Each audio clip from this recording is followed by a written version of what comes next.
Bonjour et bienvenue sur cette présentation concernant le diagnostic en dentisterie. Ces quelques diapositives ont pour objet de vous présenter les différents moyens pour un praticien de répondre aux attentes d'un patient. Ceci passe par la réalisation d'une première consultation après la prise de rendez-vous effectuée par l'équipe d'accueil. La première consultation est une phase essentielle de découverte, une phase où le patient va pouvoir exposer ses attentes. Il s'agit réellement pour le praticien de comprendre la problématique posée par le patient.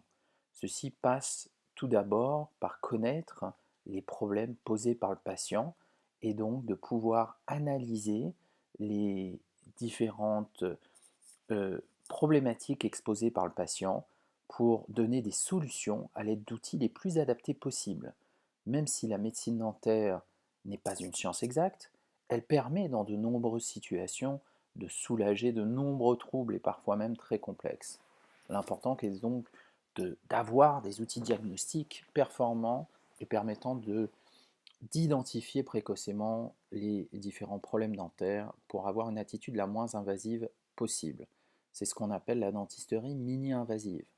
La première étape, l'examen clinique, cette séance peut être longue. Elle peut comprendre souvent un examen, une prise de radiographie, des prises de photos numériques, des tests sur les dents vivantes et parfois même une analyse de l'occlusion. Donc c'est un certain moment de partage où le patient va exposer ses différents problèmes et où le praticien va pouvoir exposer également les différentes solutions face aux problèmes du patient. Donc ça commence par l'examen clinique. L'examen clinique, c'est l'examen des arcades dentaires, l'observation et parfois même l'utilisation du microscope opératoire qui permet par un grossissement de fois 26 dans certaines situations de comprendre les risques, les problèmes éventuels présents dans la cavité buccale. Cette phase d'observation euh, peut faire intervenir le microscope mais n'est pas forcément obligatoire. L'examen clinique comprend souvent également des photographies numériques. Ces photographies sont un outil qui permet de figer un instant précis. Elle permet de donner des informations qui restent en mémoire, elle permet de comparer au cours du temps l'évolution de l'état dentaire. Enfin, elle permet d'objectiver l'état dentaire sans être invasif, ce qui est vraiment important de nos jours. Alors après avoir fait ces photographies, souvent le praticien fera appel à la radiologie. La radiologie qui peut être numérique, qui peut être 2D ou qui peut être 3D. Donc on va voir dans un premier temps la radiologique 2D au moment du diagnostic. Évidemment, au cours de la première consultation, il est important que le praticien évalue radiographiquement l'état dentaire. Soit le patient en sa possession des clichés radiographiques, soit le praticien les fera ou adressera le patient vers un radiologue. Les clichés sont aujourd'hui numérisés, ça diminue significativement l'exposition des rayons X et permet plus de possibilités qu'avec les clichés argentiques. On a des possibilités de contraster, de sauvegarder dans le temps ces différents outils et de jouer pour avoir beaucoup plus de précision qu'avec les clichés argentiques. Alors ça peut évidemment servir au moment du scellement des couronnes, vérification des joints des couronnes, ça peut servir pour contrôler d'éventuelles reprises de caries sous une obturation, sous un amalgame, vérifier au moment d'un traitement orthodontique si on n'a pas de caries ou si on n'a pas de problème de résorption radiculaire, voir la présence éventuellement de dents qui peuvent être incluses, et également au moment des contrôles radiographiques, c'est un outil absolument indispensable. Il existe un autre outil qui est très important et qui est vraiment lié à l'apparition de caries dentaires, c'est ce qu'on appelle le diagnodent. Donc, depuis quelques années, cet outil est un outil qui va utiliser l'énergie lumineuse. Donc on a une petite vidéo qui a été proposée par la société qui développe cet outil qui permet d'augmenter la qualité du dépistage des caries, surtout entre les dents, qui sont difficiles à diagnostiquer. Donc ça permet sans aucune douleur à aller simplement positionner sur la surface des dents une petite lumière, et donc l'énergie lumineuse est retournée dans l'appareil, ça nous donne une information précise de savoir l'état qu'il y a sous certains amalgames, par exemple, ou à l'intérieur de la dent, sans avoir à faire de rayons, donc ce qui peut être assez avantageux chez par exemple la femme enceinte ou chez les enfants, ce qui peut permettre de dépister sans pour autant avoir la nécessité de faire radiographie. Donc ça n'empêche pas la prise de radiographie, mais dans certaines situations, ça peut être vraiment très judicieux. Une autre situation où le diagnostic est intéressant et l'utilisation de cet appareil, c'est lorsque on va avoir une obturation et lorsqu'on va avoir particulièrement par exemple un composite, des infiltrations peuvent avoir lieu et on a du mal à faire la différence entre la présence d'infiltration, de coloration, la présence de carré dentaire. Donc une sonde dentaire des fois ne suffit pas pour pouvoir aller observer sous une obturation. Donc c'est là que l'outil est particulièrement intéressant. Donc si ces caries progressent, dans certaines situations, elles peuvent même atteindre le nerf dentaire et engendrer la nécessité de dévitaliser une dent. Donc ceci va nous permettre de s'intéresser au diagnostic qu'on appelle endodontique. Le diagnostic endodontique est important pour connaître l'état du nerf dentaire à l'intérieur des dents ou sous les couronnes dentaires. La gestion du nerf dentaire doit se faire pour éviter les douleurs en éliminant toute partie infectée de la dent. Certains dents sont déjà traitées et nécessitent de reprendre le traitement quand cela est possible. La nécessité de retirer la couronne, ce qui peut représenter un certain risque, et de retirer les tenants intermédiaires et de réparer les éventuels problèmes persistants. Ne pas traiter les dents risque de faire évoluer les régions d'origine endodontique en kyste et peut engendrer une infection avec des douleurs qui peuvent être problématiques et également des gonflements.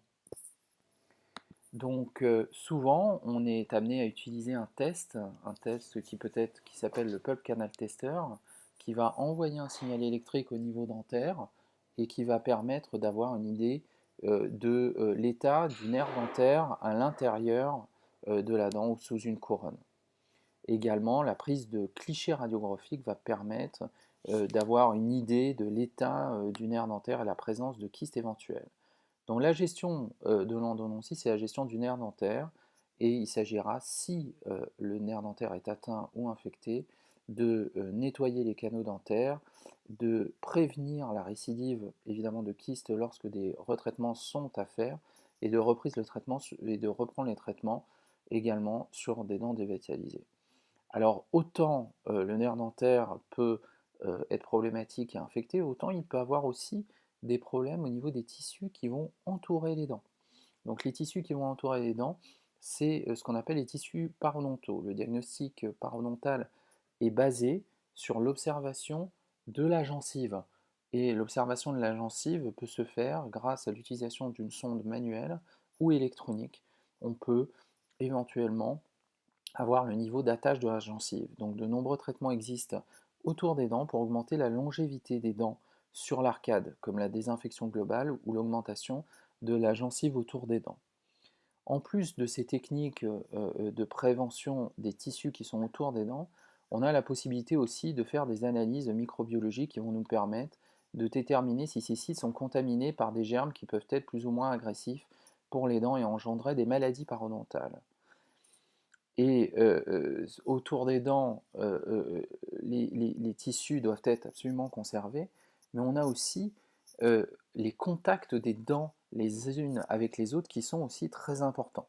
Et ça peut se faire grâce à ce qu'on appelle l'analyse occlusale. L'analyse occlusale peut être grâce à du papier articulé ou grâce à des systèmes plus sophistiqués, plus récents, comme le système T-Scan proposé par la société Mescan, qui est un capteur numérique qui va avoir une certaine sensibilité, qui va être très fin au niveau de l'analyse et qui va permettre d'avoir un manche électronique relié à l'ordinateur et d'enregistrer en temps réel les contacts des dents les unes avec les autres.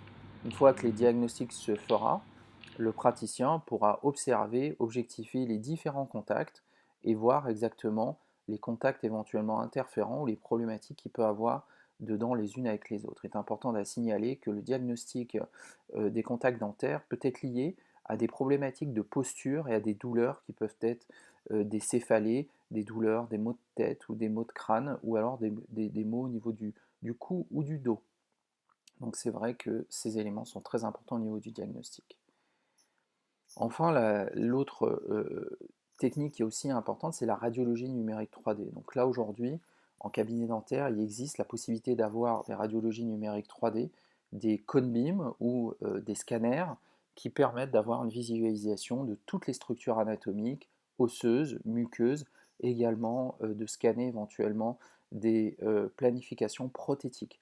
Donc c'est des technologies 3D qui sont très performantes, qui utilisent des logiciels de planification et qui permettent d'observer avec beaucoup de précision l'état des tissus avant une intervention et éventuellement une réhabilitation chirurgicale ou implantaire. L'analyse esthétique est aussi très importante. De nos jours, les gens sont très orientés sur l'esthétique et il est parfois difficile d'objectiver ces paramètres esthétiques. C'est pour ça que les aspects esthétiques peuvent être analysés grâce à des logiciels de planification et grâce à des outils qui permettent d'objectiver les différentes valeurs, les dimensions des dents, la forme des dents, et exactement comment les choses peuvent être communiquées aux prothésistes, aux orthodontistes, éventuellement aux chirurgiens, à toute équipe qui va participer à l'élaboration du plan de traitement chez les patients. Donc les traitements peuvent être multidisciplinaires, il est souvent laborieux pour le patient de passer d'un praticien à un autre. C'est pourquoi la synthèse de tous ces éléments est très importante dans l'identification et dans le traitement des différents patients. C'est pour ça que l'identification d'une personne centralisant les problèmes du patient est très important dans le succès thérapeutique et dans l'approche thérapeutique pour le patient.